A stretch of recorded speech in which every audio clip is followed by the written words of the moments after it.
Welcome back. We'll pick up in England where we left off, and in the last episode we were talking about the reform that had started to take place. Some of it Tory-driven, some of it Whig-driven with Earl Grey. And yeah, same guy that if you ever are into tea, you can purchase Earl Grey tea.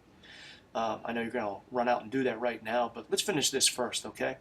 In 1837, King William IV died, and he was succeeded by the infamous 18-year-old Victoria, whose reign became the longest in English history. Her reign is associated with a lot of reform, as we've already talked about. England was reform-minded even before she took the throne, but we're going to see an evolution during her reign toward a more modern political structure. Now, during her reign, England is, and should be noted, as they are the premier world power. This basically takes us up through World War I, and almost World War I, I should say. And during this period of time, they make invaluable liberal reforms, allowing them to avoid a lot of the revolutions that many of the other European nations that we know and love endure in the 1830s. But then again, here's that year again, wait for it, 1848.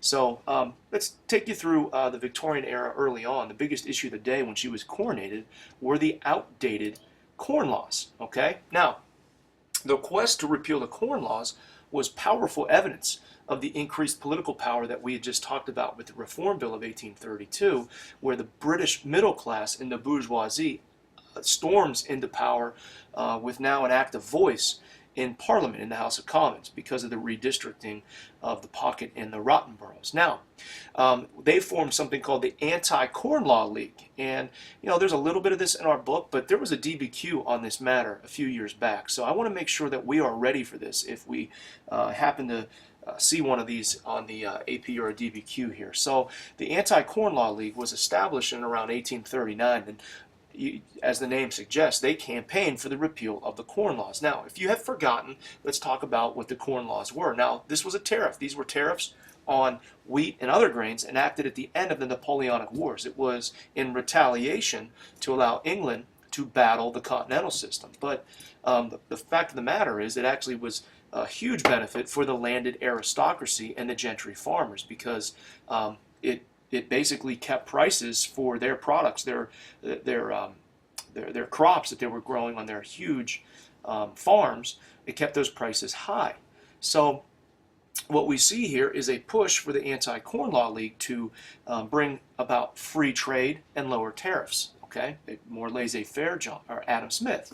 So the Anti-Corn Law League included industrialists. Okay, again, it said middle class, bourgeoisie, industrialists like Richard Cobden, as well as John Bright. Again, those are two names that you probably want to know.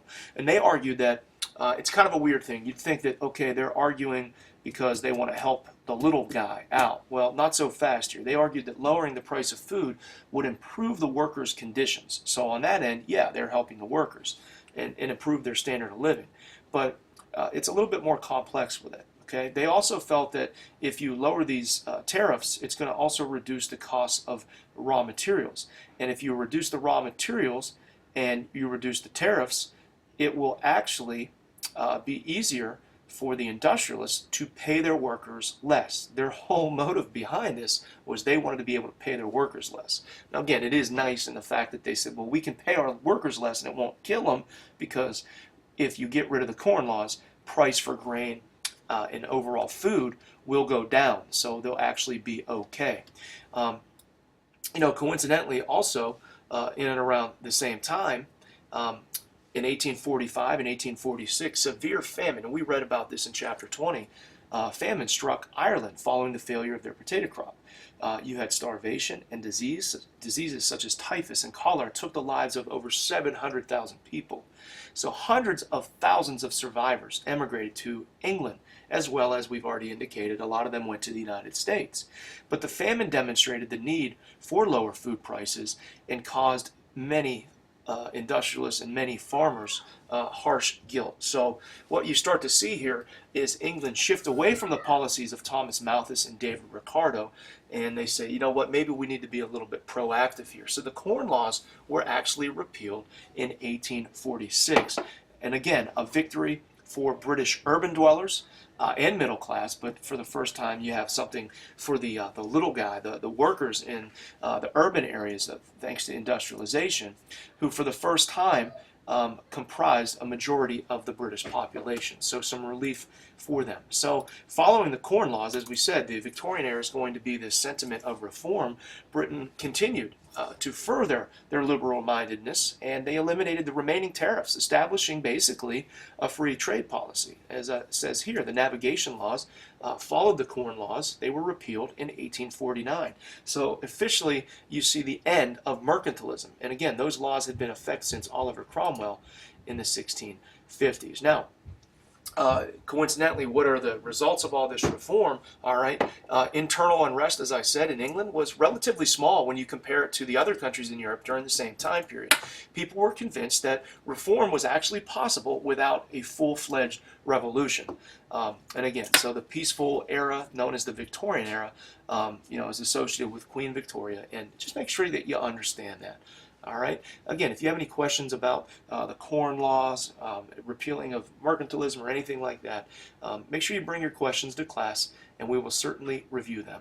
Thanks for listening. I hope this helped.